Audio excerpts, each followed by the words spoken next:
Are you not sure what an advocate actually does in terms of educational advocacy?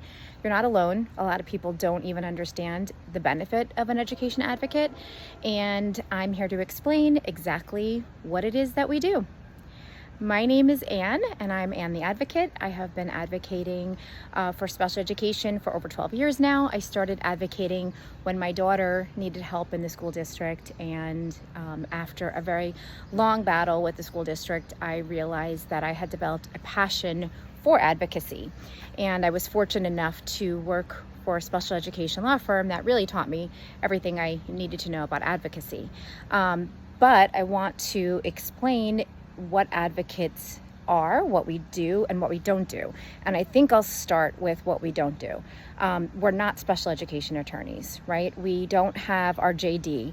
We did not, likely haven't completed any type of legal training.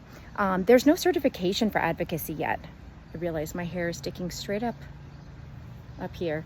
There's no special education certification or required certification, I should say. There are organizations like COPA that do an amazing job providing some advocacy certifications, but they're not required. You don't have to have that in order to become a professional advocate. There's no diploma. You can't go to college and get a degree in advocacy. It just doesn't exist yet. I do think that down the road, there will be more programs where advocates can be certified, and they actually should have some certification. But for right now, there really isn't much. So we're not special education attorneys. We cannot recite the law. We cannot provide legal advice. What we can do is we can consult on education matters. We can review IEPs and review evaluations and relate it back to the special education law, relate it back to IDEA, and still able to use the framework of what should be provided to students and compare against what the student is currently receiving, and if they're receiving a free and appropriate public education. So we can attend meetings, we can attend mediation with you.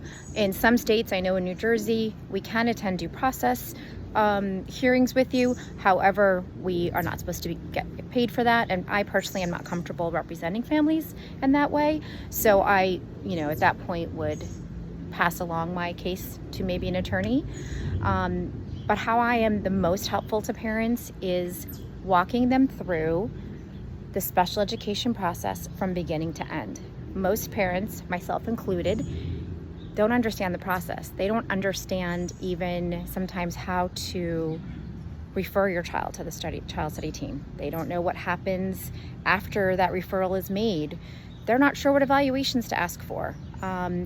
And then, what happens when the evaluations are done, right? How do you interpret those evaluations? Those are the areas in which advocates are really, really good. We really dig down into data. We can help families understand what all the information needs and then how it can help their child in school. We are great advocates for the children. I always go into a meeting thinking to myself, I may not know the law inside and out, like an attorney that's maybe sitting at the table with me, but I know this student better than that attorney and the staff member sitting at the table. I don't know them as good as their parents, but at that table, I know them the second best. So if you have any questions, feel free to put them in the comments. I would love to talk more about what advocates do, and I would love it if you would like and subscribe for more content on special education advocacy. Have a good day.